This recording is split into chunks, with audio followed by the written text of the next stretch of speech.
Okay, question 1.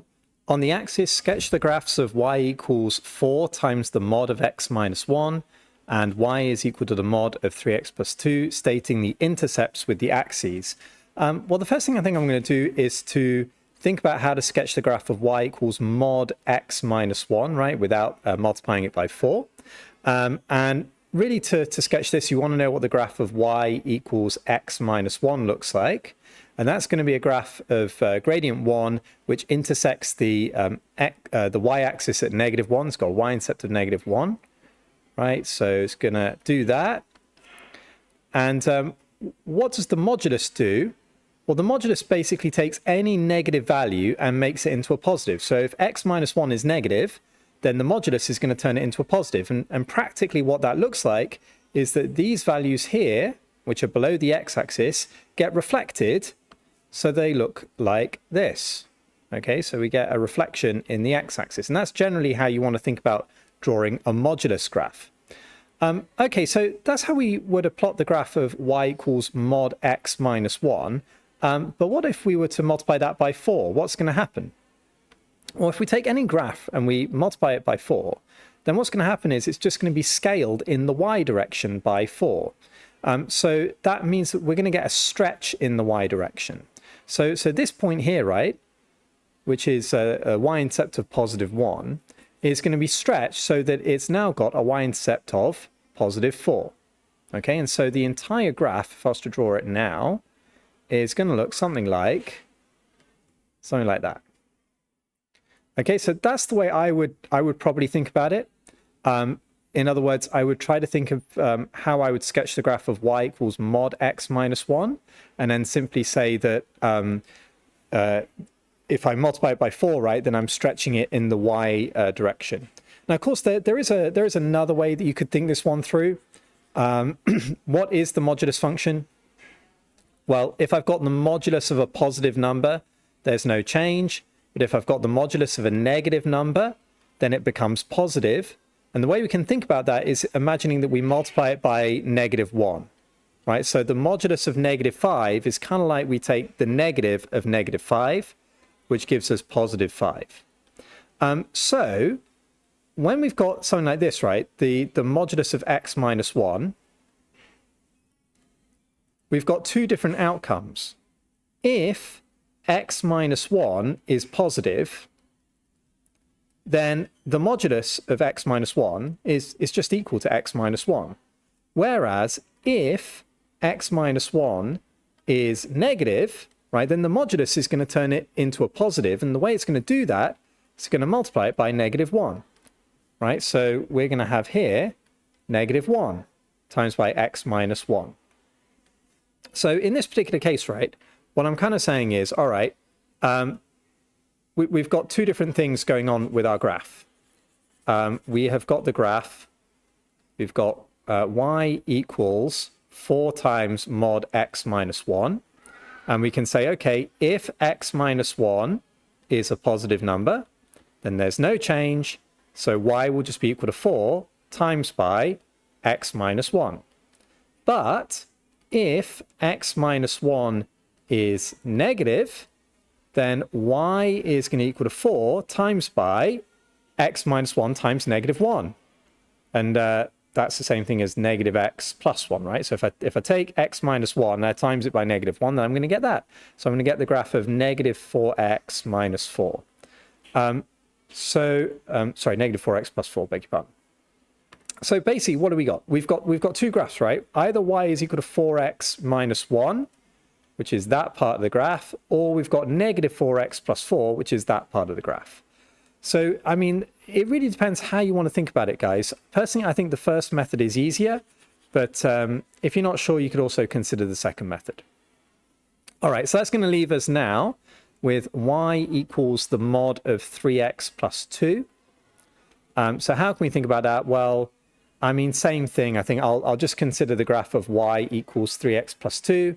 And then when it's negative, I'm going to reflect it in the x-axis. Okay, so where's the x-intercept? X-intercept is when y is equal to 0. So 0 is equal to 3x plus 2. So x is going to be equal to -2/3. Okay, so we've got an x-intercept there of -2/3. Let's put it there. Where will the y-intercept be? Well, the y-intercept will be at 2, just kind of like that. So let's make that 2. And so our graph, if we were to draw it going all the way through like that, would be like that. Ooh. Okay. But of course, what we're saying is that the negative parts of the graph are going to be flipped. They're going to be reflected in the x-axis, so that what we get is this. Okay. And so I think we could consider it that way. Okay, now it asks us to make sure we state the intercepts with the axis. So the intercepts I've got here are -2/3 and 2 and 1 and 4. All right, let's look at part B. Hence, solve the inequality. The 4 times the modulus x minus 1 is less than or equal to the modulus of 3x plus 2. Okay, well, on our graph, right, 4 times the modulus of x minus 1 was the green graph. Okay, green graph. And here, the other guy, the mod of 3x plus 2, is the blue graph. So if we think about it, right, what we're really trying to ask is, when is the value of the green graph less than the value of the blue graph? Well, let's have a look at our thing. Well, here, the green graph is below the blue graph, right? So the blue graph's here, the green graph's below it. So basically, what we want to do is we want to find out, go all the way up to there, right? So just carry on the graph so it does intersect. So like that. We want to find these 2 points of intersection. Okay? Because we know that if our x values are between those 2 points of intersection, then our green graph is going to be less than the blue graph. Okay? So if we find the points of intersection, basically we're saying that the values of x need to be between those two. So let's do that. So I'm going to treat this now as an equality. So 4 mod x minus 1 is equal to mod 3x plus 2. And I'm treating it like an equality because I'm just interested in the points of intersection now. I think I'll square both sides. So 16 x minus 1 all squared is equal to 3x plus 2 squared. And so that'll give me 16 x squared minus 2x plus 1, beg your pardon, is equal to 9x squared. 3x times 2 is 6x, but I've got 2 of them, so 12x, and 2 times 2 is 4. Okay, so I'm going to have here 16x squared minus 9x squared. So that's 7x squared. This is going to give me minus 32x, so I've got to subtract another 12, so that's minus 44x. And I'm going to have 16x here. I'll subtract 4, so that's going to give me 12. Okay, now this is a non-calculator paper, so I'm guessing that guy's got to factorize. So we'll try 7x and x, and I want two numbers that are going to multiply together to give 12, but yet somehow going to combine together to give negative 44. So I know that both these numbers have got to be negative, right? Because they multiply together to give a positive, but somehow they've got to add to be negative. And I think if I choose this to be 6 and this to be 2, everything's going to work out, because negative 2 times negative 6 is positive 12. 7x times negative 6 is negative 42, and then minus 2x is negative 44. So I get that x is equal to 2 upon 7, and x is equal to 6. So if I just put that on my graph there, basically what we're saying is this guy's got to be equal to 2/7, and that guy's got to be equal to 6. Is that right? Yep, 2/7 and 6. And so the final answer has got to be that x is going to be between 2/7 and 6, right? Because that's all of the values where the green graph is less than the blue graph. Okay, I hope that was helpful. All right, then question 2. The diagram shows the curve y equals a cos bx plus c. It's given that a, b, and c are integers. Find the values of a, b, and c. Okay, well, basically, we just got to know what a, b, and c mean. If you see me do videos on this before, I go through this every single time. We'll go in reverse order. What is c? C is the shift in the y direction. But a better way to think about it is it's the horizontal center line. So the horizontal center. And that means the line about which the sine or cosine wave oscillates, right? So we can see that the wave kind of goes up and then down. So it's oscillating about a middle line, and the middle line here is, I think if we just draw it, should be fairly clear, is going to be that, right? So that's kind of the middle line. Now, if we want to calculate it absolutely sure, then it's basically the midpoint between the highest point and the lowest point. So we can add 3 and -7, which will give us -4, and divide by 2, which is -2. Okay, so the center line there is y is equal to -2, so that's going to be our c value, right? So we can just put c is equal to -2. Okay, what's our b value? Our b is the number of waves in 360 degrees. So it's the number of waves in 360. If we've got sine or cosine. If it's tan, then it's 180. But for the case of sine and cosine, it's 360. So, okay, in this particular graph, right, we've got 360 degrees here. So we just got to count how many waves we've got. So let's count them. That's 1 complete wave, 2 complete waves, 3 complete waves, right? So b has got to be equal to 3. And then lastly, what's a? A is the amplitude. Right, so A is the amplitude. What do we mean by the amplitude of the wave? Well, we mean the distance from the center up to the peak, or from the center down to the trough. Right, so we go from -2 all the way up to 3, or we go from -2 all the way down to 7, and so the amplitude therefore is equal to 5. Right, A is equal to 5, and I think that should be fairly simple. That's not too bad, that question, I think. Okay, question 3, which is the first ever circles question that's been asked. So we've got the point A has got coordinates -3, 6. The point B has got coordinates 7, -8. Given that the line AB is the diameter of the circle, find the equation of the circle. Well, I think I'll just draw this out, give you a picture of what's going on. So here's a circle, and we've got 2 points here. Let's say this is A, and this is B. And the key thing is that these 2 points form the diameter of the circle. Now, what do I need in order to find the equation of any circle? I need the center of the circle, right? So the center, and I need to know the radius of the circle. Why? Well, because let's say the center, right, has got coordinates A, B, and the circle has got radius of r, then the equation of the circle is going to be x minus a all squared plus y minus b all squared is equal to r squared, right? So that's the equation of a circle. Circle of center A and B, and with a radius of r. So how are we going to find the center of this circle? Well, if A and B is the diameter, then the center is just going to be the midpoint of that. So we're finding the midpoint of the points A and B. So to do that, I'm going to take the 2x coordinates and add them up. So -3 plus 7 and divide by 2. And the same thing for the 2y coordinates. So 6 plus -8 and divide through by 2. So if I do that, -3 plus 7 is 4, divided by 2 is 2. And 6 plus -8 is -2, and divided by 2 is -1. So that's the center. And then basically we want to find the radius. Well, how can I do that? Well, I can use Pythagoras, can't I, to find the length of AC, which we'll call r for a radius. And hopefully you know that you can use the formula for that, which is x2 minus x1 squared plus y2 minus y1 squared is going to equal to the distance squared, right? Because it's just Pythagoras, right? You're finding that length squared plus that length squared is equal to that length squared. So if I do that, I'm going to get 2 minus -3, right? If I use the point A, so 2 minus -3 all squared plus -1 minus 6 all squared.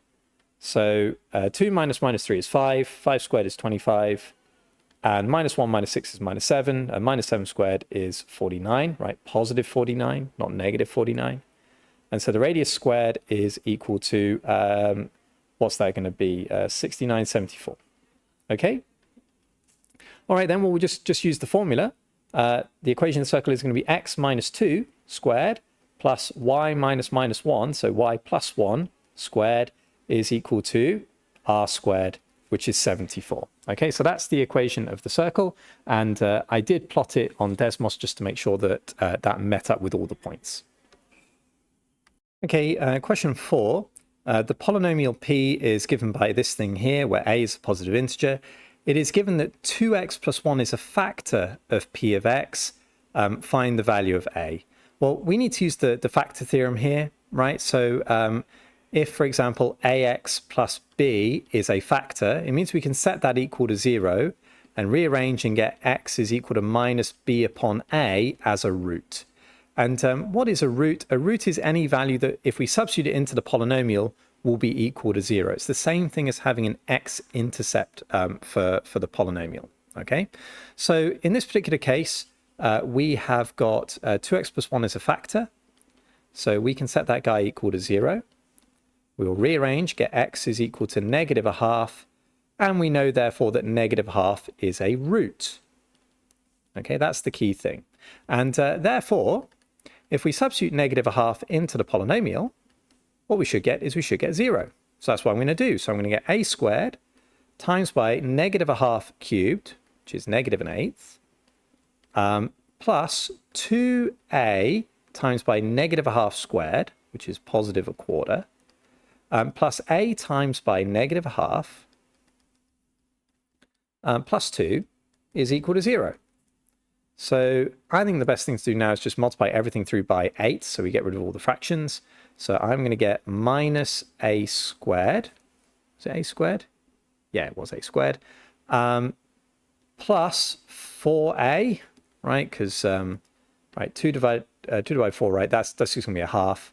And if I times by 8, then I'm going to get 4. And then negative a half times by 8 is negative 4a. Plus 2 times by 8, which is 16, is equal to 0. And we've got 4a minus 4a, right? So that disappears. That's nice and convenient. And that means that a squared is equal to 16. And that means that a is equal to plus or minus 4. But if we read the question very carefully, we are told that a is a positive integer. So therefore, a is equal to 4. Okay, well, that means I think we can rewrite our polynomial, can't we? Right, so p of x is equal to a squared x cubed, right? So p of x is equal to a squared, so that's 16x cubed, plus, what was it? 2ax squared, so plus 8x squared, and plus ax, right? So plus 4x plus 2. Okay, so that's that. And part B is hence factorize p of x. Well, I think the best thing to do is we just do a polynomial division of that guy. So 16x cubed plus 8x squared plus 4x plus 2.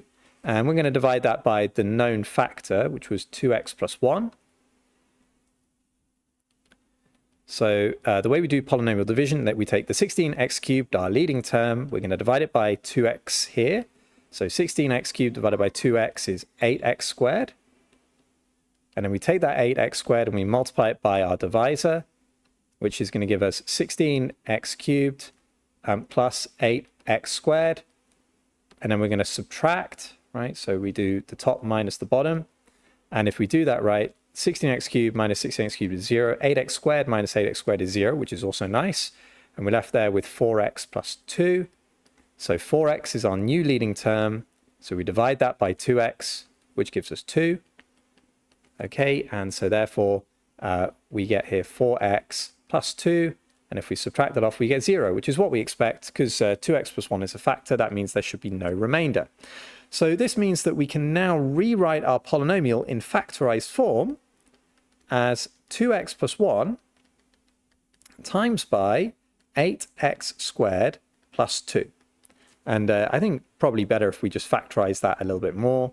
So I'm going to factorize out the 2. So we've got 2 bracket 2x plus 1 times by 4x squared plus 1. Right, so I factorized out 2 from this part.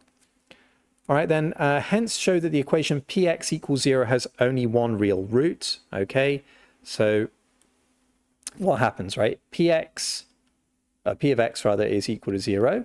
Well, that means one of two things. Either 2x plus 1 is equal to 0, which means that x is equal to negative a half, which we already know, or 4x squared plus 1 is equal to 0. Okay, now why have I said that, right? Well, because if this whole thing is equal to 0, Well, how's that going to happen? I've got two things multiplied together that equal 0. Right? So think about it. 5 times 0 is 0, and 0 times 5 is 0. So if I multiply any two numbers together and I get 0, that means one of the two things is 0. So it's either going to be that guy, 2x plus 1, or it's going to be that guy. Well, if 2x plus 1 is 0, we get x is equal to negative half, which is the root that we already know. So we're going to focus on this guy here. Can we solve that? Well, if we were to rearrange it, right, we're going to get x squared is equal to negative a quarter. And we can't square root that because we can't square root a negative. At least you can't at the moment. So therefore, no other solution. Okay, of course, the other way to think about it is to say that this is actually a quadratic. You got 4x squared plus 0x plus 1 is equal to 0. And you could show that b squared minus 4ac, the discriminant, is negative, right? Because you get 0 minus 4 times 1, which is a negative number. And if it's negative, that means there's no other solution. So whichever way you prefer, I'm sure both those will be acceptable, but that's how you do it. All right, question 5. Write 2x squared minus 2x plus 3 in this form, right? Completed square. And then the second part is, given that this function is defined for x is less than or equal to p, write down the greatest value of p for which f has an inverse. Okay, so let's do completed square form. So first of all, I'm going to factorize out the coefficient of x squared. So that's going to give me 2 bracket x squared minus x plus 3. There's no reason to factorize the 3. You can do it if you want, but when we complete the square, we're only going to take the terms with x's in them. Then if I want to complete the square, what's the method? Well, I take the coefficient of x, which in this case is negative 1, and I divide it by 2. And so that will give me negative a half. So I write x minus a half here, all squared, minus a half, all squared. Okay, so if you're not sure about that, what I've just done, you take the coefficient of x, which is negative 1, you divide it by 2, which is negative a half, and you stick that negative half there and there. Now, if I was to expand this, I've got 2 bracket x minus a half all squared minus, now negative a half squared is a quarter, so we've got minus a quarter plus 3. So now if I was to expand this, I get 2 bracket x minus a half all squared. 2 times by negative a quarter is negative a half, and then plus 3. And negative half plus 3 is 2.5, and I could write that as 5.2. All right, so I'm going to write that as positive 5.2. Now, why do we bother writing this in completed square form? Well, basically, when we write in completed square form, we locate the position of the vertex, which is like the maximum or the minimum value of the quadratic. So we can read from this quadratic that the vertex is going to be at positive 12 and positive 12, positive a half and 5.2. Right, so this is the key thing.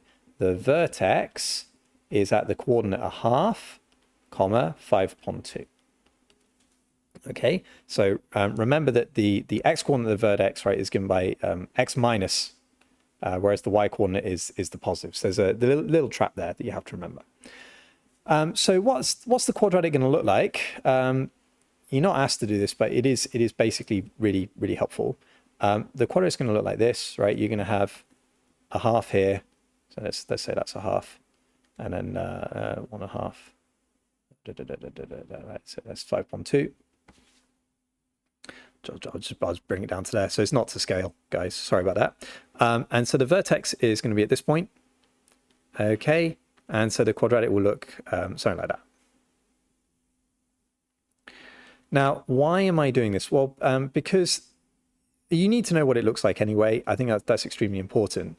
But it helps you to understand this bit about part B. In order for a function to have an inverse, the function must be 1-to-1, right? So this must be 1-to-1. And I go into this in great detail on other videos, and I've even done one other video where I've explained this at great length.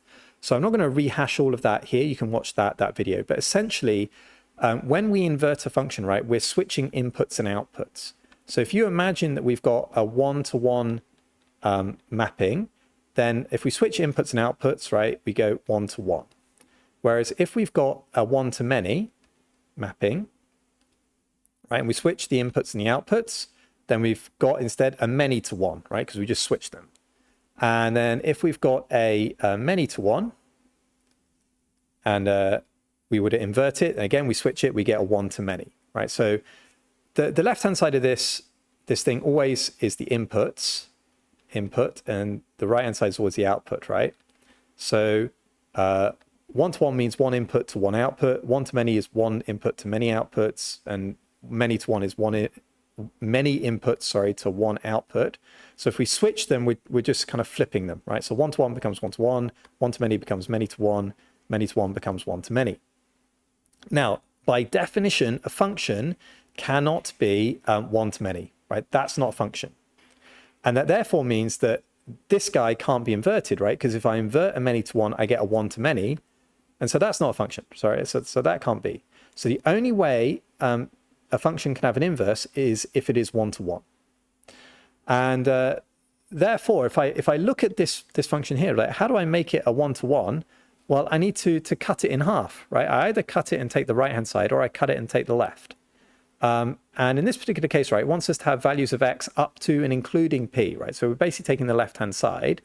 So we are going to take the left there, which means that x has got to be less than or equal to a half. Okay, so our value of p is going to be a half, right? So p is equal to half. Now, I know that I've done that fast, and the reason I've done it fast is because I don't want to have to keep repeating the same thing. Find my my video which says, when does a function have an inverse?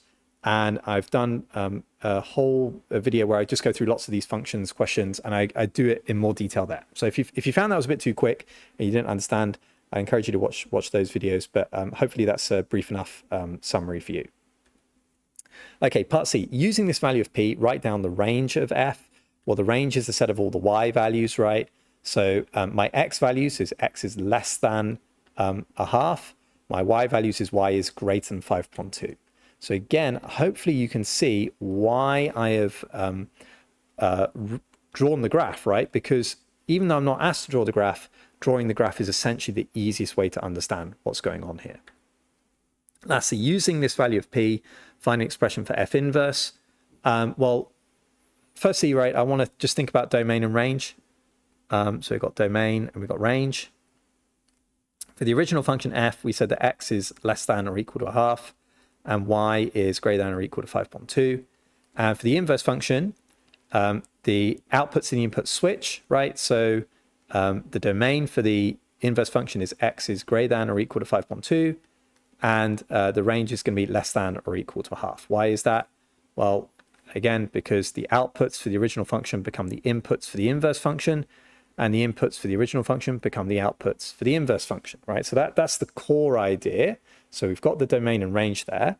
And then so how are we going to find the inverse function? Well, we've got to find the input in terms of the output, right? So if we've got y is equal to, where was it? 2 bracket x minus a half squared plus 5.2. What does this actually mean? It means it tells us the output y in terms of our input x. So an inverse function, what we want to do is we want to reverse the order of that. We want to know what the input x is in terms of our outputs y. Okay, because the whole job of the inverse function is to take us back to the original input. So if I do that, I'm going to get y minus 5.2 is equal to 2 bracket x minus a half all squared. I'm going to divide both sides by 2. So x minus a half all squared is equal to y minus 5.2 divided by 2. And I'm going to square root both sides. So x minus a half is equal to plus or minus the square root of a half y minus 5.2. And I just add a half to both sides.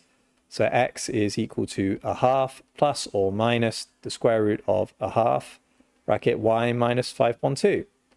And then conventionally, we would write an inverse function and restate our inputs as x, right? So we just switch the y with x. So this would be a half of plus or minus the square root of a half y minus 5.2. Sorry, x minus 5.2, beg your pardon. Now, is it going to be plus or minus? Well, the reason I did the domain and range, right, because it helps us to understand it. The range of our inverse function is going to be y is less than or equal to a half. So here we've got a half plus something or minus something. So is it going to be plus or minus? Well, if we've got to be less than a half, right, then we've got to be lower than this value. So we're going to be subtracting. So that means that we are going to take the negative value. Now, usually what happens is my students guess. They guess because they don't understand. And the best way to understand is always to know what the domain and range is. So I want you to kind of appreciate that with these kind of questions, they're often very hard for students. But the reason they're hard is because you're trying to do things, you're making your life harder, right? And one of the ways you're making your life harder is you're not drawing a graph, and you're not being clear with yourself about what the domain and range is. So even though you're not asked in the question, can I really strongly suggest that you get into the habit of drawing graphs and stating the domains and the ranges? Because if you do that, you're able to explain to yourself why certain things are the way they are. And if you can do that, then you're in a much stronger position. Okay, so this is question 6, which is a trigonometry question. Now, I want to spend a bit of time, if you don't mind, just really going into the nitty-gritty of this, because I think it's one of those subjects which a lot of students, they can sort of do by applying tricks, but they don't really understand what's going on. And that always means they're a little bit confused and a bit unsure. So I'm going to go through the very, very basics. I think it is absolutely essential. And that is, I'm going to define for you like what sine, cos, and tan are. Now, you may think that sine, cos, and tan, right, are about triangles, but ultimately they're not. They're actually about circles. And it's about one circle in particular, which is the unit circle, right? Now, the unit circle is the circle with radius 1. So here what I'm doing is I'm going to draw out the circle of radius 1, right? So this is 1, 1, negative 1, negative 1. And what I want you to do is I want you to imagine that we've got a point P here, which is on the circle, and it's got an x coordinate and it's got a y coordinate, okay? And this point P, right, it makes an angle of theta with the x-axis. Now, imagine with me taking this point and dragging it all the way around the circle, right? So in other words, we're going to change the angle that the point P makes. So if I change the angle, keep rotating it, rotating it, rotating it like that, I'm going to go all around the circle. Well, the x-coordinate and the y-coordinate is going to change, isn't it? Right? So, for example, when the angle is 0, the x-coordinate is 1, the y-coordinate is 0. If I move the angle up to 90 degrees, the x-coordinate is 0 and the y-coordinate is 1. If I move the angle to 180, the x-coordinate is negative 1 and the y-coordinate is 0. Now, what does this mean? It tells us that the x-coordinate is a function of the angle and the y-coordinate is also a function of the angle. Now that seems like quite a complicated thing to say, but actually it's quite simple. What it means is that we should be able to find out the x-coordinate of this point if we know what the angle is, right? So in other words, if I tell you that the angle is like 100 degrees, right? So the point's somewhere over here, I should be able to read off what the x-coordinate is. If I tell you that the angle is 30 degrees like this, I should be able to read off what the y-coordinate is. Right? So long as I know the angle, I should be able to find out the x and the y coordinate. Now the thing is, what is the function that tells us the x coordinate? That function is what you know as cos. And what's the function that tells you the y coordinate? Well, that is the function that you know as sine. So basically, if you want to understand what cos and sine mean, right? Cos is the function that tells us the x coordinate on the circle. And sine is the function that tells us the y-coordinate on the unit circle, right? So cos is linked to the x and sine is linked to the y. So if we think about it, what does cos 30 mean? It means the x-coordinate when the angle is 30. What does sine of 50 mean? It means the y-coordinate when the angle is 50. Now let's test it out, right? What's cos of 90 degrees, right? So 90 degrees means we're here. Cos 90 is 0. Because the x-coordinate here is 0. What's sine 90? Sine 90 is 1. Why? Because the y-coordinate here is 1. right? So this is the x-coordinate and the y-coordinate. Now, what is tangent? What's tan theta? Now, the definition of tan theta is sine theta divided by cos theta. Right, that's the definition.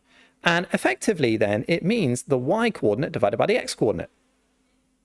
And if you want another way of thinking about it, right, basically what we're saying is, right, this guy is the y, and this guy is the x, right? So actually, if I do y divided by x, it's kind of like taking the gradient of that line there, right? So tangent's sort of like taking the gradient from the origin to the point that we're interested in, right? But I'm just going to leave that just for 1 second. Now, let's try to ask the question, when is cosine going to be positive? Well, the cosine is going to be positive when the x-coordinate is positive, right? So cosine being positive means x-coordinate is positive. Well, where is the x-coordinate positive? It's everything on the right-hand side, isn't it, right? On these two quadrants, the x-coordinate is positive. So we can say here that cos is positive and cos is positive. When is sine going to be positive? Well, sine is going to be positive when the y-coordinate is positive. Where is the y-coordinate positive? The top two quadrants. Right, so sine is positive here and here. And where will tan be positive? Well, if tan is sine divided by cos, then it means that either the y-coordinate is positive and the x-coordinate is positive, right? So we're here.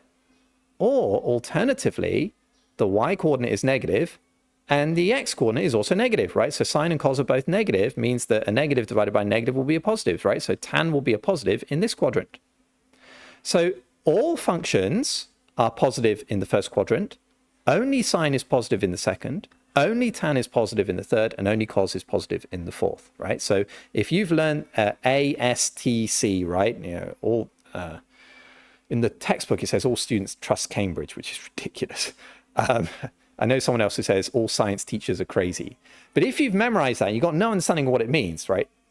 Hopefully now you can understand what it means, right? Because x and y, cos and sine are the x and y coordinates on this circle. That's what's going on. All right, then. So now let's go back to our question.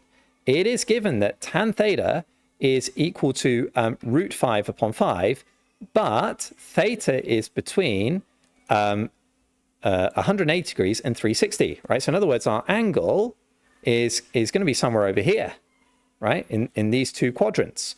Well, if tan theta is positive, then it means that we've got to be in this guy.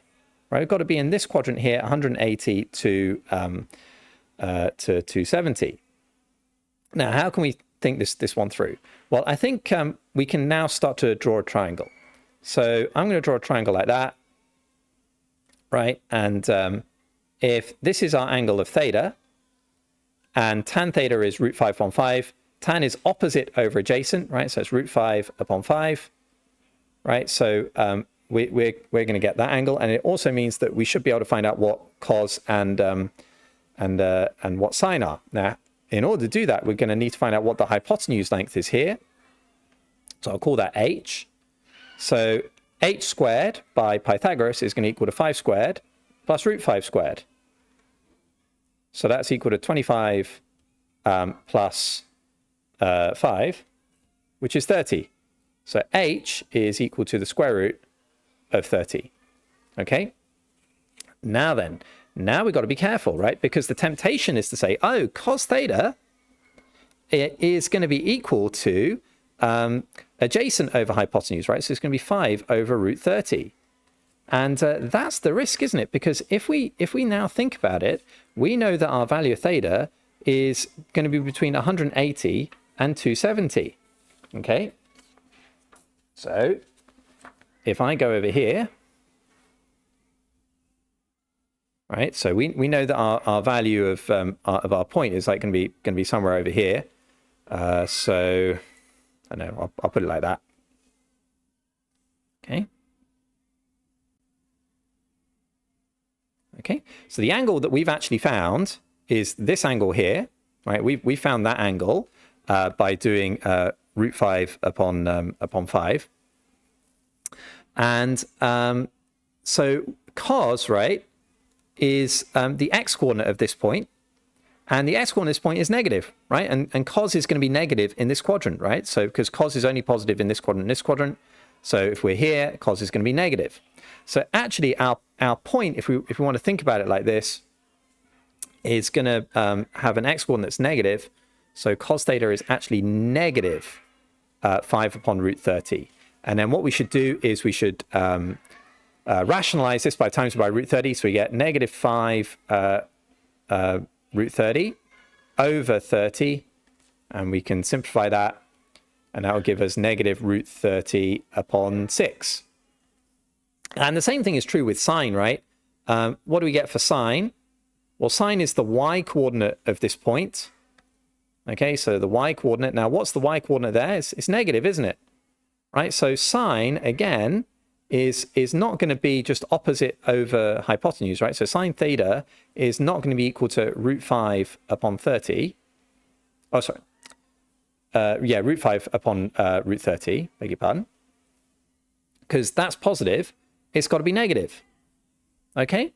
And again, we need to rationalize, so we're going to get negative root 5 times by root 30 over 30. And root 30, sorry, can be written as root 5 times by root 6. So that's going to be negative 5 root 6 over 30, which is negative root 6 upon 6. Okay, so we've now got our sine and we've got our cosine. So we want to find the value of sec plus cot. Well, what is sec? It's 1 upon cos. And what's cot? It's 1 upon tan. So our cos value, right?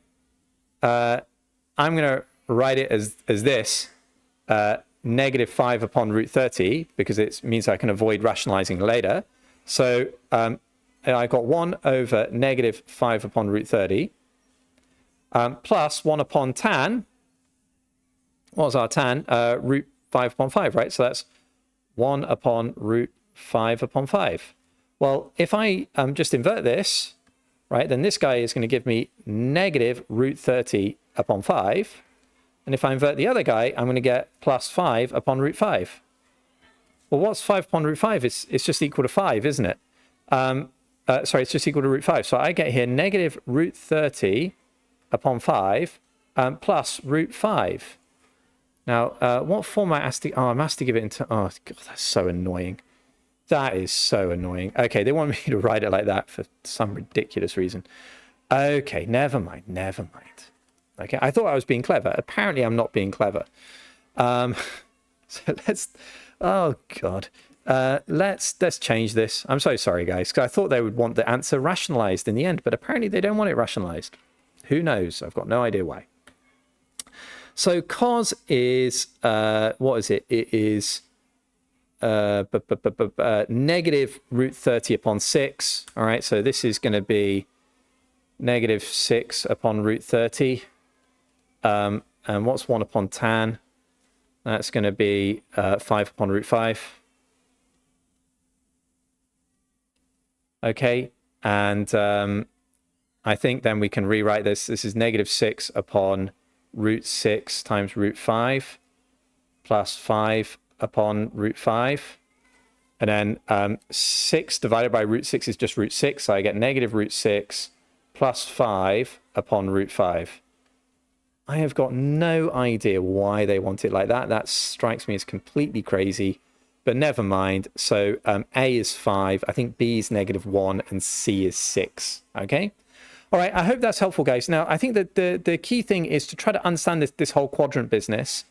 And really, the key to understanding it is actually really understanding what sine and cos are, right? They are the x coordinates and the y coordinates on the unit circle. If you can get that, I think everything else will fit nicely into place. All right, so question 7, the diagram shows part of the curve y is equal to 5 upon x plus 1 plus 2, and the line y equals 2x plus 1, intersecting at the point A. And the question's got two parts. We've got to find the intersection of A, and we've got to find the area enclosed here, the shaded area. So how do we find the point A? Well, point A is the intersection, isn't it? So we're just solving simultaneous equations, and the easiest way to do that is to set the two equal to each other. So I am going to set 2x plus 1 equal to 5 upon x plus 1 plus 2. So I think the best thing to do there is I'm going to subtract 2 from both sides. So 2x minus 1 is equal to 5 over x plus 1. And I'm going to multiply both sides by x plus 1. So I get 2x minus 1 times by x plus 1 is equal to 5. Okay, so we're going to expand the left-hand side. So we get 2x times x, which is 2x squared, 2x times by 1, which is plus 2x, negative 1 times x, which is negative x, and then minus 1 is equal to 5. So 2x squared plus x minus 6 is equal to 0. And so we're going to factorize this. So I think we'll get 2x and x. And we want two numbers which are going to multiply together to give negative 6, and which will add up to give positive 1. So let me have a think about that. It'll probably be 3 and 2, won't it? So plus 2 there, I think, and minus 3. Let me just think about that. So 2x times by 2 is 4x, minus 3x is positive x. Yeah, okay, so that works. So we've either got x is equal to 3 upon 2, or x is equal to negative 2. And obviously it can't be negative 2, right? So, so A's got to have x coordinate 3 upon 2. And so then we want to find the y coordinate, which we're going to do by just substituting in. Let's substitute into 2x plus 1. So when x is equal to 3 upon 2, y is equal to 2 times by 3 upon 2 plus 1, which is 3 plus 1, which is 4. Okay, so the coordinate of A is 3 upon 2, comma 4. So now what we want to do is we want to find the area of the shaded region. And I think the way I would do it is I would split it up into two different shapes. So firstly, what I would do is I would say, okay, I'm going to find the area underneath the curve, and then I'm going to subtract away the area of the trapezium. Okay, so the trapezium is like this shape here. Okay, and so how do I find the area of a trapezium? Well, I need to know these two heights, and I need to know this base width here. Well, look, because this has already got x coordinate of 3 upon 2, we know that the base is going to be equal to 3 upon 2, right? So that's the length of the base. The height is going to be given by the y-intercept of this line. So the y-intercept of that is 1. Right, so that length there is 1. And we know the y-coordinate of A is 4, so that's going to be 4 there. So basically what we've got is we've got trapezium with heights 1 and 4 and a base width of 3 upon 2.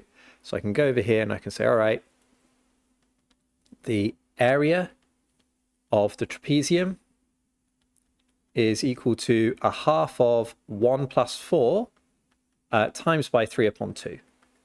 So that's 5 upon 2 times by 3 upon 2, which is 15 upon 4. So then the next part I want to do is I want to find the area underneath the curve, right? And so the area below the curve is going to be found by integrating the curve. So I've got to integrate 5 upon x plus 1 plus 2 dx between 0 and 3 upon 2. Okay, so that's what I'm going to do there. So I've got to go through the process of integrating all of that. So if I integrate 5 upon x plus 1, that's going to integrate to give a natural logarithm. So that will be 5 the natural log of x plus 1. And if I want to be really precise, right, I would divide by the coefficient of x, and the coefficient of x is 1, so divided by 1 is no change. And if I integrate 2, I get 2x. And I'm integrating it between the boundaries of 3 upon 2 and 0. So now I substitute in the upper bound. So that will give me 5 ln 3 upon 2 plus 1 is 5 upon 2. And then 2 times 3 upon 2 is 3,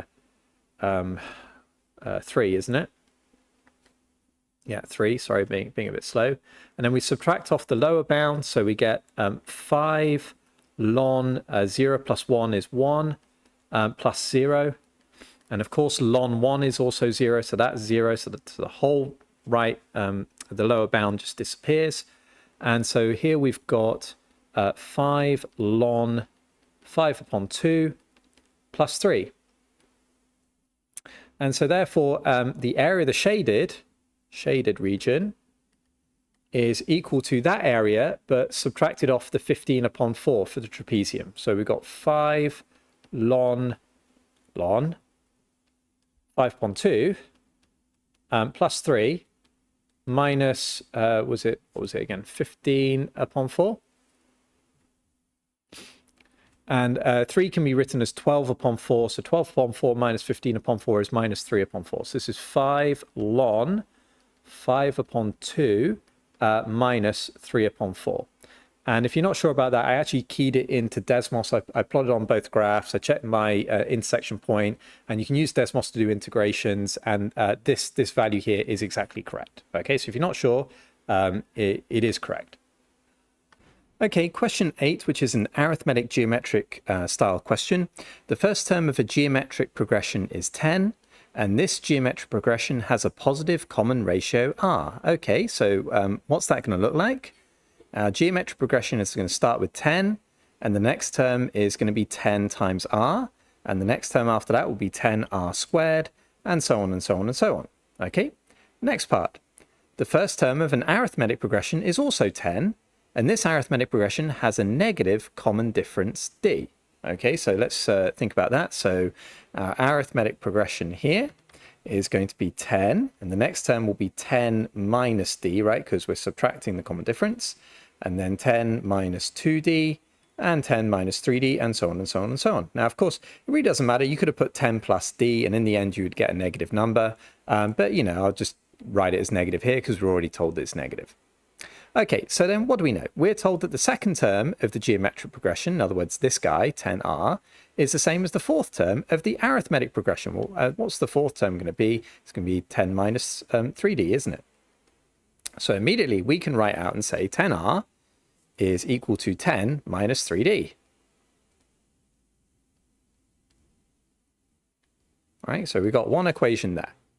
And we're also told that the third term of the geometric progression, that's this guy, 10r squared, is the same as the sixth term of the arithmetic progression. What's the sixth term going to be? It's going to be 10 minus 5d, right? Like the fourth term is 10 minus 3d, so the sixth term is going to be 10 minus 5d. So we have now got 10r squared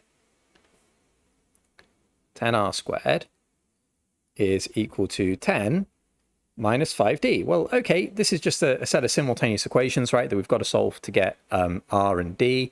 So I think, how would I do this? Well, I am going to eliminate the d. So I'm going to multiply the first equation by 5. That'll give me 50r is equal to 50 minus 15d.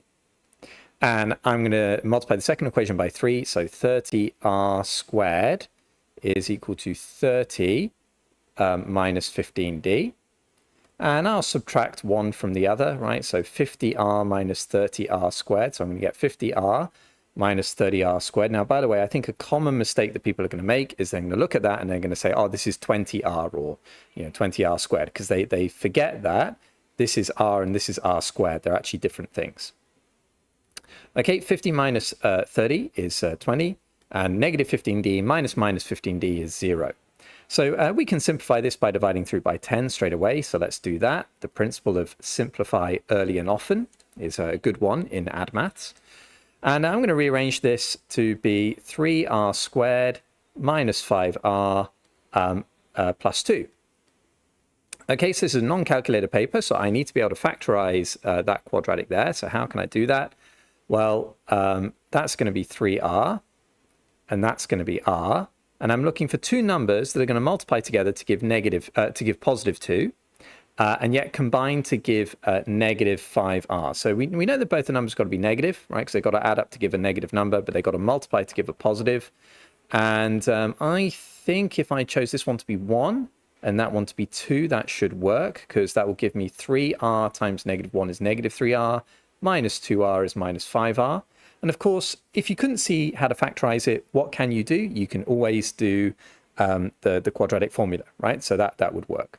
So that gives me two options. That either gives me r is equal to 2/3 or r is equal to 1.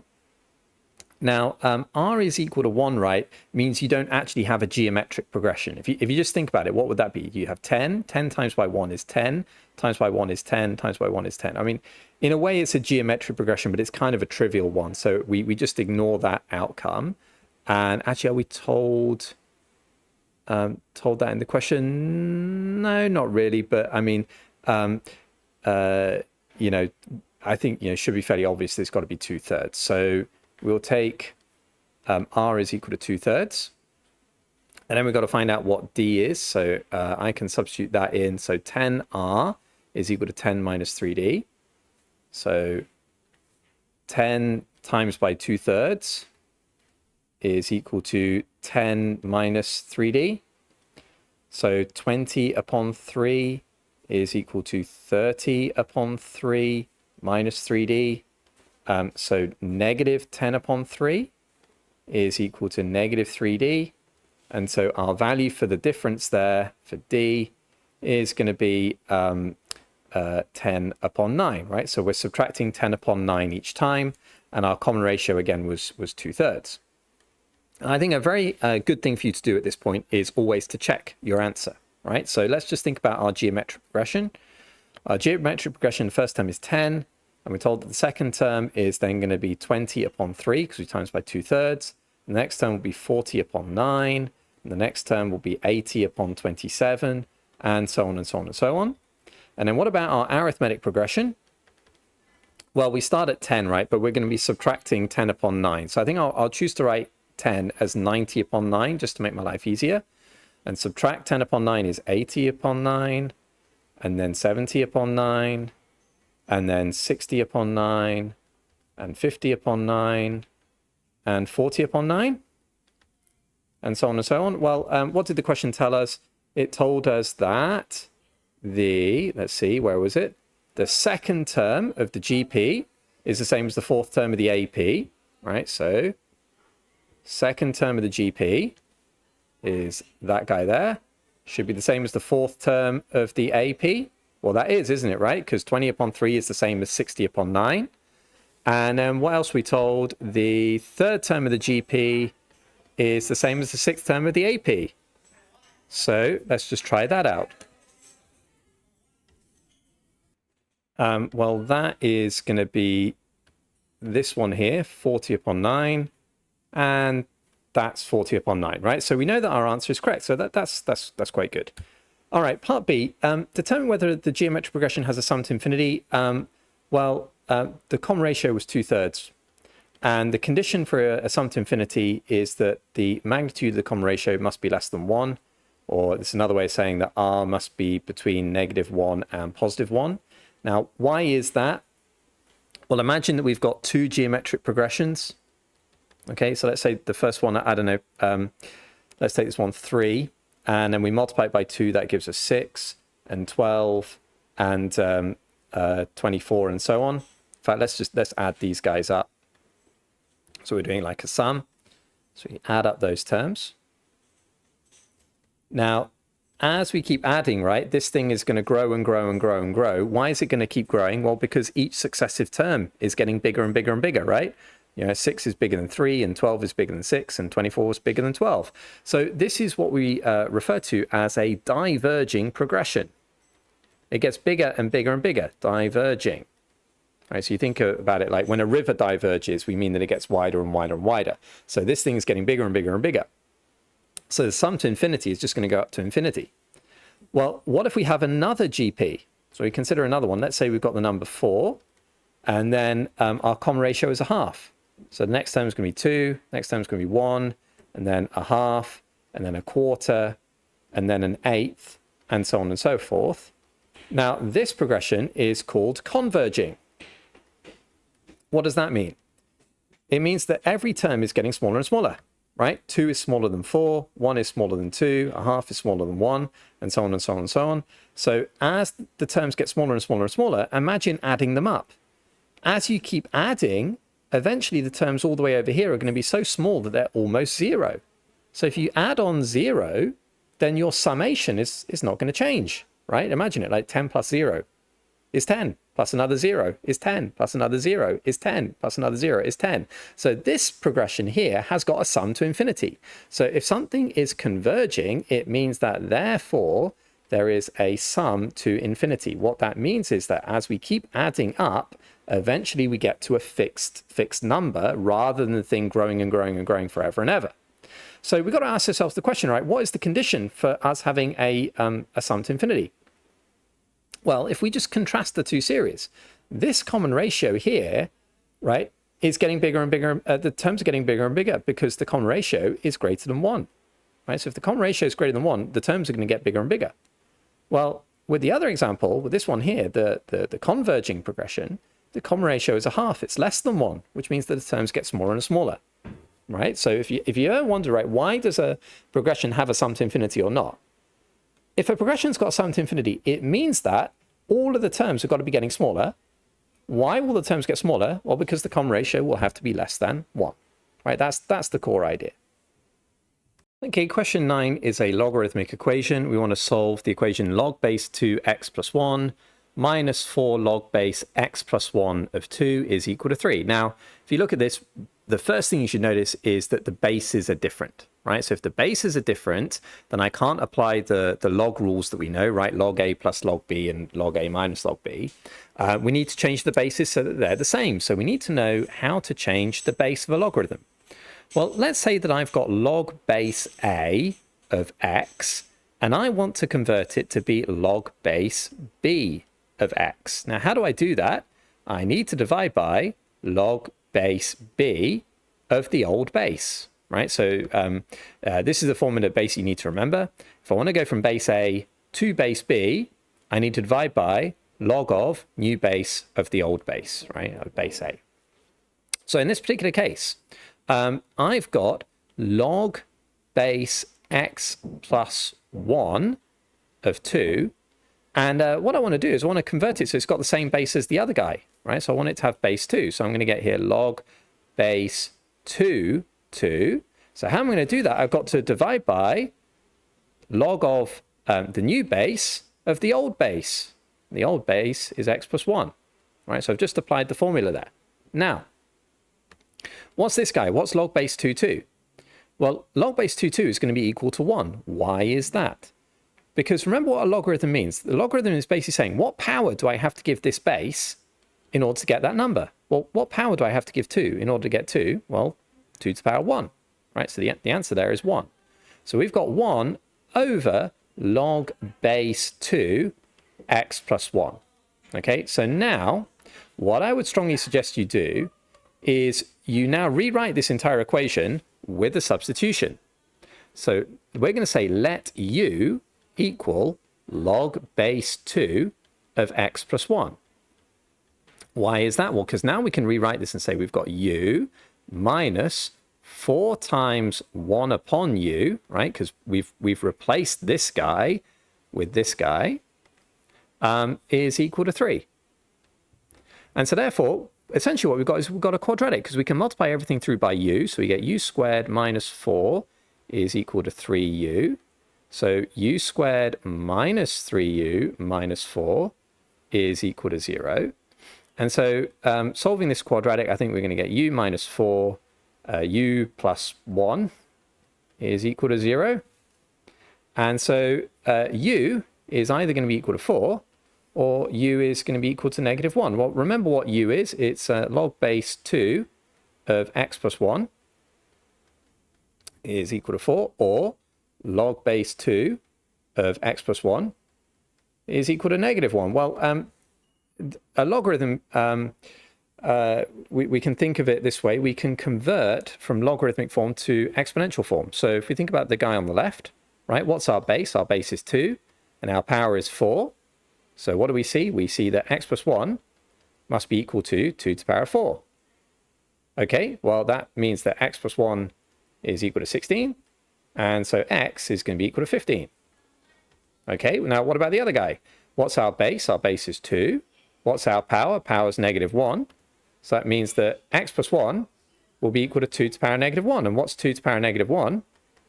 It's a half, right? Because it's 1 divided by 2 to the power 1. So therefore, x is going to be a half minus 1. which is going to be minus a half. So we've got two solutions here for x. Now what we want to do is we want to double check them. So we're going to go back up, say, okay, so I think what I'll do is just bring the question down a little bit. So just do that. Bring the question all the way down. Let's try this out. If x is equal to 15, what are we going to get? We're going to get log base 2, 16 minus 4 log base 16, 2. Now, what's that going to be equal to? Well, log base 2, 16. What power do I have to give 2 in order to get 16? I have to give power of 4. Minus 4 lots of, well, what power do I have to give 16 in order to get 2? Well, it's going to be the reverse of that, isn't it? So 16 to the power of a quarter is going to be 2. So this is a quarter. So I end up with 4 minus 1, and that's equal to 3. Okay, so that checks out. So we know that x is equal to 15 is a solution. Now let's check x is equal to negative a half. Right, so if x is equal to negative a half, then we're going to have log base 2 negative a half plus 1 is positive a half, right? Minus 4 log base, so negative half plus 1 is a half, 2. So now we've got to think about this a little bit, right? So what could I do here? Well, I could say, what power do I have to give 2 in order to get a half? Well, that power is negative 1. So I've got negative 1 there, minus 4 lots of. Now, this is a bit confusing, but what power do I have to give a half in order to get 2? It's also going to be negative 1. If you're really not sure about that, I know it's a little bit tricky, but let's just have a quick think about it. If I've got a half and I put it to the power of negative 1, what does that mean? It means 1 divided by a half. And what's 1 divided by a half is equal to 2. Okay, so this thing becomes negative 1 minus 4 times minus 1 is plus 4, and that's equal to 3. Okay, so we've been able to confirm that that's got to be the answer, that x is equal to 15 and x is equal to negative a half. You should always be in the habit, guys, of checking your answers, if you can. All right, question 10. The point P lies on this curve here. The x-coordinate of P is 5. The normal to the curve at P intersects the line x plus y is equal to 11 at the point Q. The point R is the reflection of Q in the tangent to the curve at P.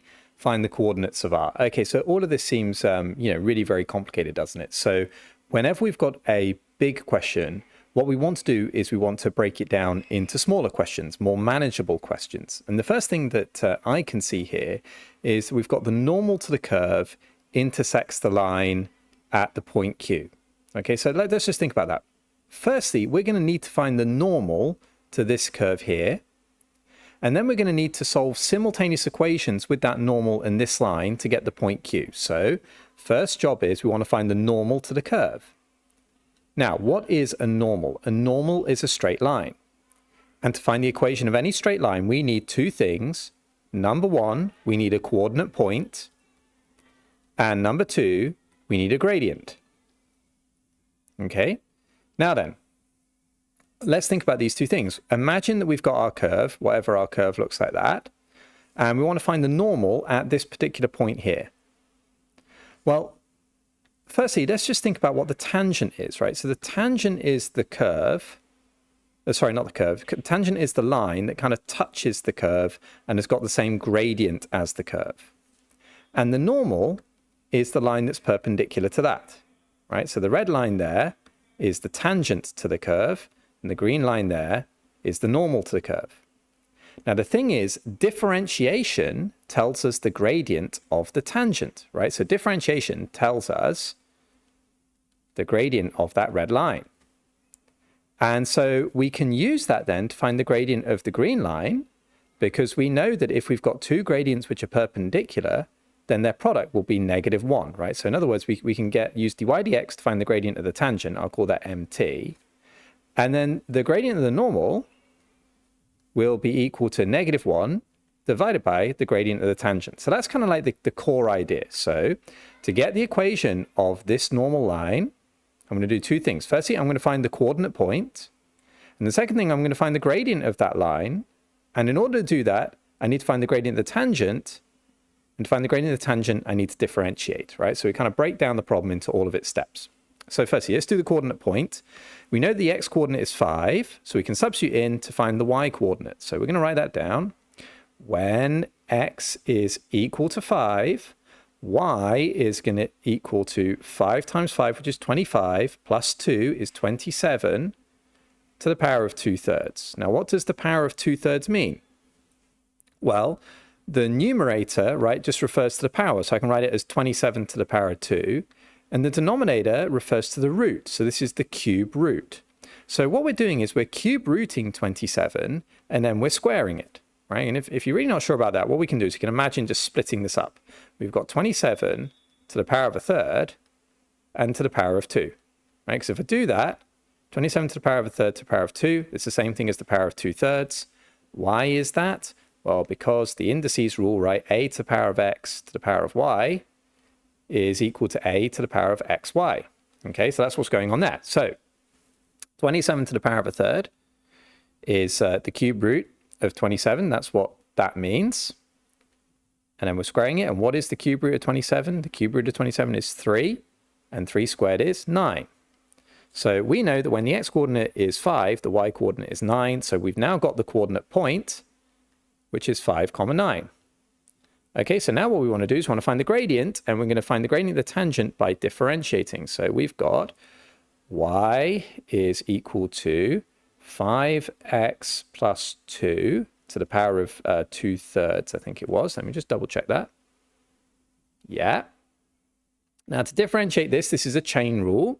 So because we've got a function of another function, right? We've got the function on the inside, which is 5x plus 2. And that's inside of the function like x to the power of 2/3. Okay, so I'm going to differentiate this. Now, by the way, that notation y dash means dy dx, if you've never seen that. So the way I differentiate this is I bring the power of the bracket down to the front. So I get 2/3 bracket, subtract 1 from the power. So negative 1/3, right? Because 2/3 minus 1 is negative 1/3. And then what I do is I look inside the bracket at the 5x plus 2. I differentiate that. I get 5.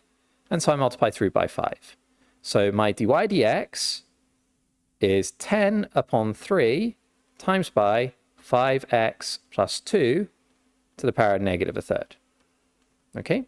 Now then, remember differentiation tells me the gradient of the tangent. So I want to find the tangent at the point when x is equal to 5. And so the way that I'm going to do that is I just substitute in. So dy dx is equal to 10 upon 3 times by 5 times 5 is 25, plus 2 is 27, 27 to the power of negative 1/3. Okay, now, what does a to the power of negative n mean? It means 1 over a to the n. So in other words, the negative means reciprocal, means 1 divided by. So what we've got here is we've got 10 over 3 times by 1 over 27 to the power of 1/3. And what's 27 to the power of 1/3? It's the cube root. So we've got 1 over the cube root of 27. And the cube root of 27 is 3. So we got 10 over 3 times by 1 over 3 is 10 upon 9, right? So I've done that really nice and slow because I know this is a non-calculator paper. And basically, a lot of people in the previous years, when they were allowed to use calculators, they just punched numbers into calculators, and so they could kind of avoid all of this. But you can't do that. And actually, I think it's probably a good thing in the long run. You need to learn how to do all of these indices rules. And I think the best way to do it is just be patient and do it step by step. Okay, so we've got that the gradient of the tangent, right, is 10 upon 9. Right, so we've got the gradient of the tangent. We got this thing. So now what do we want to do? We want to find the gradient of the normal, right? That thing. And how do we do that? Well, we do the negative reciprocal of the tangent. So the gradient of the normal now, gradient of normal is equal to negative 1 divided by 10 upon 9. And that's the same thing as minus 9 upon 10. Okay, so the gradient of the normal is minus 9 upon 10. So what do we got? We have now got our point and our gradient. So we can find the equation of the normal, right? The equation of the normal the equation of the normal is y minus y1 is equal to m x minus x1. So we got y minus, oh, what was our y coordinate again? 9. Okay. So y minus 9 is equal to the gradient of the normal, which is negative 9 upon 10, x minus our x coordinate, which was 5. Okay. And, you know, I think I'll probably rearrange this. I'll multiply through by 10. So 10y minus 90 is equal to negative 9x plus 45. So 9x plus 10y is equal to 135. Right, so that's the equation of the normal. Now, let's go back to our question. We know that the normal to the curve intersects the line x plus y equals 11 at the point Q. Right, so how do we find the point Q? Well, we're finding the intersection of two lines, so we do simultaneous equations. So we've got to find the simultaneous equation of this guy with x plus y is equal to 11. Right, we've got two equations here. Equation 1, we've got equation 2. Okay, so what's the best way to do that? I mean, I would probably times one of these guys by 9 or 10. Yeah, let's times it by 9, I guess. So the first equation, 9x plus 10y is equal to 135. That guy remains unchanged. Times the second equation by 9, so we get 9x plus 9y is equal to 99. And then we can subtract one equation from the other. So 9x minus 9x is 0. 10y minus 9y is just y. 135 minus 99 is 36. So we get y is equal to 36. And that means we should be able to find x, right? So therefore, x plus 36 is equal to 11. And that means that x is going to be equal to, what's it, negative 25? Okay, so in other words, the coordinate of our point Q, I think it's point Q, isn't it, is negative 25, 36. All right, so let's go back up here. What do we got here? Oh, no, yeah, at the point Q. So that's negative 25, 36. Now, the point R is the reflection of the point Q in the tangent to the curve at P. Now, this probably seems like it's extremely complicated, but actually, it's simpler than you think. This is our point P, right? So let's label that. So we got the curve. We found the normal at the point P. And we know that the point Q is going to be somewhere along the normal. So you know, let's say it's somewhere over here, okay? So we've got here the point Q. Well, if the point R is the reflection of Q in the tangent, so if it's a reflection in this line, then the point R is also going to be somewhere over here on the normal, isn't it? Right, so R is going to be like somewhere over here. So if we just draw it out, I think it becomes a bit more easy to see. We need to realize that Q is on the line of the normal. So if Q is reflected in the tangent, then it's also going to be on the normal. It's just going to be on the opposite side. So then if we kind of understand where the points are, I think it becomes a little bit more straightforward. So if this is negative 25, 36, and the point P is what? What was the point P? 5, 9? And essentially what we're saying is, how far have I had to move down to get to P, and how far have I got to move across? So I've gone from an x coordinate of negative 25 to an x coordinate of 5. So in other words, I've moved 30 to the right. And I've gone from a y coordinate of 36 to a y coordinate of 9. So that means that I've moved, what distance down? 27 down? Right, I've moved 27 down. So if I want to go from P to R, I've just got to do the same thing, don't I? I've got to move down by 27. I've got to move across by 30, right? Because, you know, essentially the distance from Q to P has got to be the same as P to R, and it's all along the same line, right? So if I move down 27 and across 30, I've got to move down 27 and across 30 again. So I take my point x coordinate 5, and I add 30, and that's going to give me 35. And I take my y coordinate, which is 9, and I subtract 27. And if I do that, I'm going to get negative 18. So I think the coordinate of r is going to be 35, negative 18. Okay, so now I think that's extremely long. It's going to take you a lot of time to work that through. I think the last part is going to be quite hard. But everything else in between, I think so long as you're slow and you're patient, you can actually make pretty good progress here. And when the mark scheme comes out, I'll be kind of interested to see how the marks are awarded. Okay, I hope this was helpful, guys. If you are finding this video useful, please like and subscribe and share it with your friends. All right, question 11 here, a vectors question. In the diagram, OA is equal to A, OB is equal to B. The point M is the midpoint of OB. The point N here is such that it's 3 lots of N to A, okay? ON is 3 lots of N to A. The lines BN and AM intersect at the point X, and B to X is equal to lambda lots of B to N, and M to X is mu lots of M to A.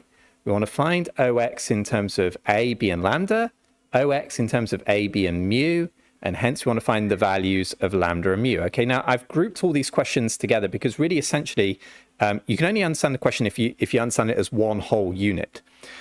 We need to define the vector O to X in terms of lambda and in terms of mu, basically. Now where's the lambda coming in? The lambda is describing the vector B to X along the line of Bn. So in other words, it's describing this line here. So I'm going to make sure I draw that on very, very clearly so you'll understand that. Right? The lambda is kind of talking about that line there. And what's the mu talking about? The mu is talking about the line mx, or the vector from m to x as a proportion of the vector m to a. So in other words, it's talking about this guy. Right, so let me draw that on. It's talking about that line. Okay, so if we want to describe the vector that takes us from O to X in terms of lambda, we've got to use the blue line. And if we want to describe it in terms of mu, we've got to use the green line. Okay, so that's what's going on there. So how can we do this? Well, let's define it in terms of lambda first, because that's what we're asked to do. So how can we do that? Well, if we want to go from O to X, we can go from O all the way up to B, and then from B all the way up to X. Okay, so that's what I'm going to do. I'm going to write that down here. The vector O to X is equal to the vector going from O to B plus the vector going B to X. Now, what is the vector Bx? Now, we're told in the question, isn't it, that Bx is equal to lambda lots of Bn. Okay, so we can write that down. So we've got OB plus lambda lots of Bn. Now, we know what OB is. OB is just called the vector B. That's the thing we're told by definition in the question. But what is Bn, right? We don't know what Bn is, so we want to try to describe this. Well, we could say this is B to O plus O to N. So I'm going to write that. We've got here B to O plus O to N. But then that means we've got to understand, right, what B to O is and what O to N is. So what's B to O? Well, B to O is the opposite of O to B, isn't it? So that's negative B, because we're going in the opposite direction. And what's O to N? Well, we're told in the question, right, that ON, this vector from here to here, is 3 lots of NA. So if I was just think about it, right, if that's a length of 1, that's going to be a length of 3. So another way of writing that is to say that ON is equal to 3/4 of the vector O to A. Okay, and so therefore I can write this as B plus lambda lots of negative B plus 3/4 of the vector A. And if I simplify this, I get B minus lambda B plus 3/4 of lambda A. And rewriting that a bit more neatly, that's 3/4 lambda A plus 1 minus lambda b. Now, it's important to understand what this actually means, right? It means that if I want to go from O to x, I can go a little distance in the direction of A, right? So I'm going to go 3/4 times lambda in the direction of A. And I'm going to go 1 minus lambda in the direction of B, right? So I'm going to go like that to B, to x there. So we've been able to describe O to x in terms of a little bit of A, a little bit of B, and in terms of this, this variable lambda, okay? All right, well, we're gonna do the same thing now along the green line. Okay, so how can I do it with the green line? Well, the vector O to x, right, is going to be equal to O to m, and then plus m to x. Right, in other words, I go from here to here, and then I go there to there. Now, what is OM? Well, OM is the midpoint of OB. So I can write that down and say this is a half of the vector OB. And what's mx? Well, we're told in the question that it's equal to mu lots of ma, right? In other words, the vector that takes us from here to here is a proportion of the vector from there to there. It's a fraction of that vector. So this is mu of ma. Well, again, right, we then got to ask the question, well, what is the vector ma, right? We know that OB, we can just call it the vector b. But what is ma? Well, I could do m to o and m plus o to a. Right, so I go m to o plus o to a. And what is m to o? Well, it's a half of, right, the vector b to o, right? Because m is the midpoint. And it's not just a half of b to o, right? But b to o, remember, is going in the opposite direction to o to b. So this is actually the vector negative a half of b. So we've got here a half of b plus mu lots of negative a half of b. Right, that's the vector m to o going in that way. Plus OA, so plus a. So we've got here a half of b minus a half of mu b plus mu a. And therefore that means that we've got mu a plus a half minus a half mu b. So what we've been able to do, right, is we've been able to describe the vector OX like this in terms of lambda and like this in terms of mu. But the important thing to notice is that those two vectors are ultimately the same, right? They're the vectors that take us from O to X. So that means that the little bit of A on this side must be equal to the little bit of A on that side. And the little bit of B on this guy must be the same as the little bit of B on that side. So in other words, I can compare, right? So I know that this guy compares with that guy. And I also know that, I'll use green, this guy compares with that guy. So let's go and write this down. So mu must be equal to 3/4 of lambda. So I'll write that down. So mu must be equal to 3/4 of lambda. And a half minus a half mu, right, must be equal to 1 minus lambda. So I've got these two equations, right? One by comparing the components of A and the other by comparing the components of B. And now all we've really got is we've just got simultaneous equations, I think. So to my mind, the easiest thing is we're just going to substitute mu straight into here. So if I do that, I will get a half minus a half of mu, which is 3/4 of lambda, is equal to 1 minus lambda. Okay, so that means we've got a half minus 3/8 lambda is equal to 1 minus lambda. I will add lambda to both sides, right? So lambda minus 3/8 lambda is 5/8 of lambda. And I subtract a half from both sides, that gives me a half there. And so rearranging, lambda is going to equal to a half times by 8 upon 5. And that's going to equal to 4/5. So lambda is 4/5. And what was mu? Mu was 3/4 of lambda. right? Mu was equal to 3/4 of lambda. So it's 3/4 of 4/5. And that's equal to 3/5. Okay, so there we've got lambda is 4/5, mu is 3/5. Now, I think the key to doing these questions, guys, is that whole nice, slow, methodical way that I've just done it, right? So you piece it up together, right? If I want to go O to X, I go O to B and then B to X. B to X is lambda lots of Bn.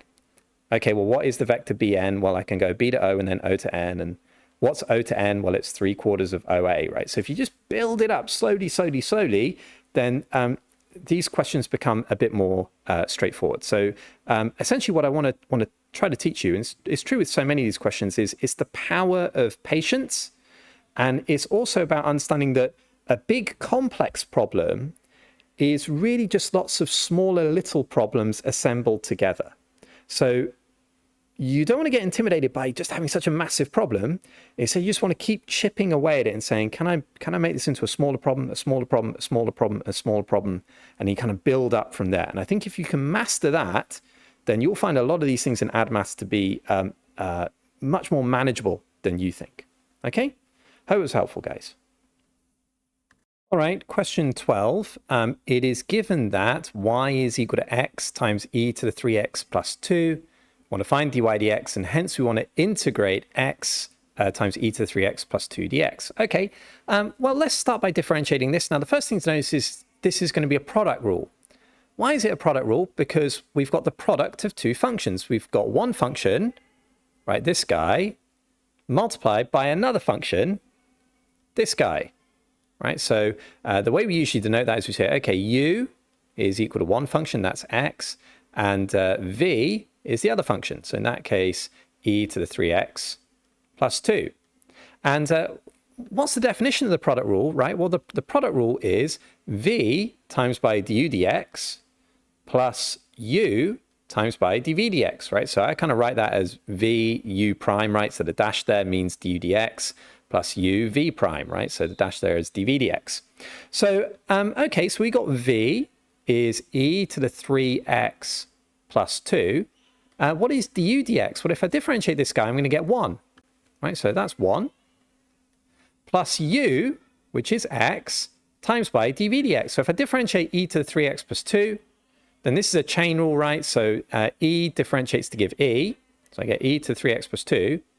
But I need to differentiate the kind of the function here, 3x plus 2, which gives me 3, and I multiply through by 3 there. Now, that's kind of a standard result that you're expected to know for AdMaths, but I'm just highlighting for you that this is actually a chain rule, right? It's a chain rule because we've got one function, 3x plus 2, inside of another function, which is e. So e differentiates to give itself, and then you differentiate the function, the little function on the inside, 3x plus 2, you get 3, and you multiply through by that. That's the general principle. Okay, so what can we do with this guy? Well, we can just rewrite it, right? We've got e to the 3x plus 2 plus 3x e to the 3x plus 2. And if you really wanted to, you could factorize that, but I'm just going to leave it the way it is. And the reason for that is it's going to help me in part B. Now, part B. We need to realize that integration is the reverse of differentiation. That's the key thing, right? So if we've got like y is equal to x squared, yeah, and we differentiate that to get dy dx is 2x, right? So we differentiate like that. Then what it means is that if we were to integrate, right? If we were to integrate 2x, we would get x squared. Why is that? Because integration is the reverse of differentiation, right? So if x squared differentiates to give 2x, it means that 2x integrates to give x squared. Now, we have learnt that this function here differentiates to give this guy here.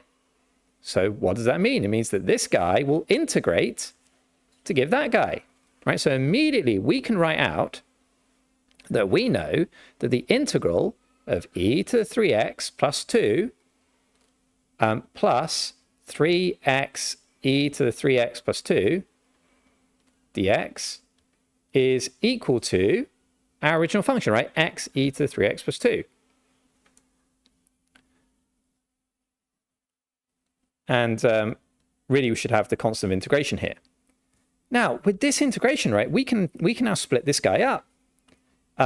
Because what are we looking for? We're looking for how to integrate x e to the 3x plus 2. In other words, the term that we're actually interested in is we're interested in that guy there. So we're going to try to split this off.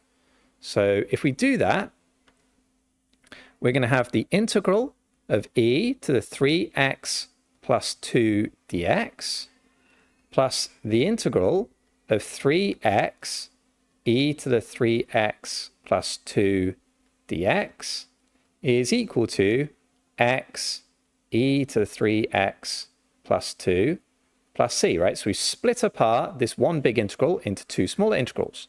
Now, why have we done that? Well, because we know how to integrate this term here, right? That term integrates to give e to the 3x plus 2 divided by 3, right? So we basically e integrates to give itself, and then we take the coefficient of x, which is 3, and we divide through by 3, right? Because remember, when we differentiate it, we multiply by 3. Integration is the reverse, so we divide.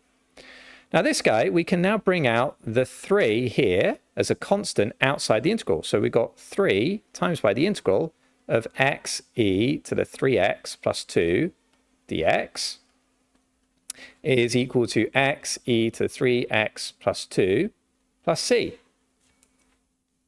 So now we've got to do a little bit of clever rearranging, right? So I've got 3 times the integral of x e to the 3x plus 2 dx is equal to x e to the 3x plus 2 minus a third of e to the 3x plus 2 plus c. And so if what we want is we just want this guy on its own, we just got to divide through by 3, don't we? So the integral of x e to the 3x plus 2 dx, right, will be a third of x e to the 3x plus 2 minus a ninth of e to the 3x plus 2 plus c. Okay, so if we integrate this guy, then we're going to get this guy. Now, if you were not sure in an exam, right, how could you go back and double check it? Well, the best way you could go back and double check it is you could differentiate this thing on the right and see if you get the thing on the left, right? If you were to differentiate that, okay, so you've got to do a product rule here, then you should be able to get this answer. Okay, so I'll leave that for you to do, but remember, right, when we're doing this kind of thing, it is also helpful for us to say to ourselves, is there a way that I can actually confirm and check my answer so I can be doubly sure that I've got all the marks? Okay, guys, well, that is the end of this paper. I'll wish you all very good luck as you prepare for your exams, and please like, subscribe, share with your friends, and yeah, just really good luck with all the ad maths.